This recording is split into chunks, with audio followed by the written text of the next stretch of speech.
Good morning, scholars. My name is Mike DuBose. I'm proud to serve on the Freedom School Board. Today I'm going to be reading from A Black Woman Did That by Malika Adero, illustrated by Shantae Timothy, and published by Downtown Bookworks. Our story today is about Bessie Coleman.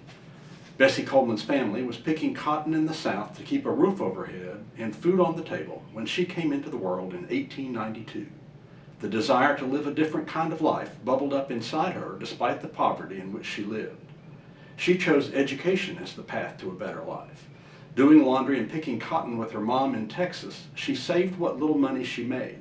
By the time she was 18 years old, she was able to go to the Colored Agricultural and Normal University, now known as Langston University, in Oklahoma.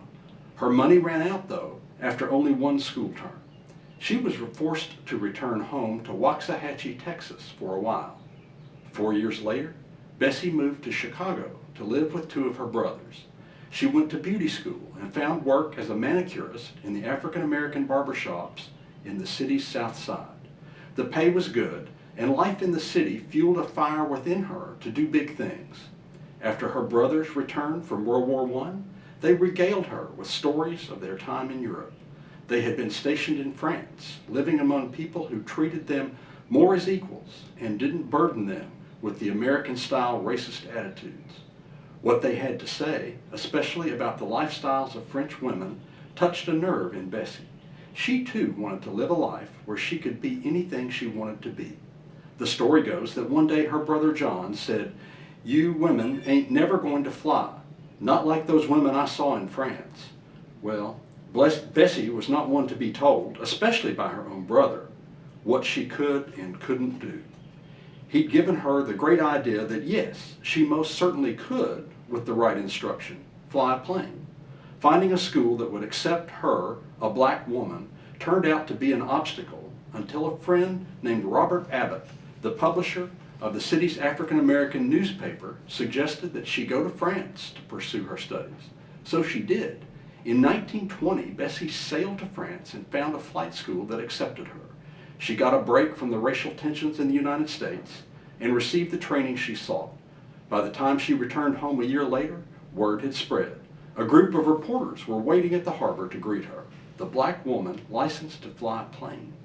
Even though Bessie had made history by earning her pilot's license, no one in the United States was willing to hire her as a pilot. She was once again struggling to support herself.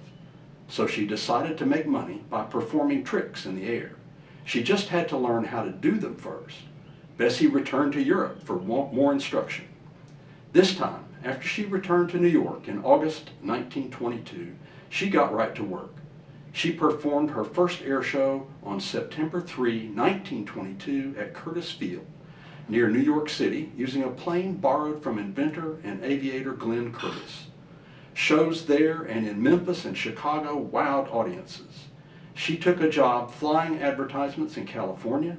Bessie earned enough money then to buy a plane of her own and pursue her larger goal, starting a flight school to teach other African Americans. Soon after purchasing a plane in California, it stalled midair and crashed, leaving Bessie injured. She got back in the pilot's seat, but years passed before she could buy another airplane. Bessie held a series of lectures in black theaters in California and in Florida and Georgia to earn money. She even opened a beauty shop in Orlando for a while. She borrowed planes to continue her exhibition flying and occasional parachute jumping, and she finally managed to buy another plane in April 1926. Sadly, when she and her mechanic took it up for a test flight, it malfunctioned. The mechanic lost control of the plane and Bessie fell from the open cockpit. She died that day, but what she accomplished in her lifetime paved the way for generations of black people to soar.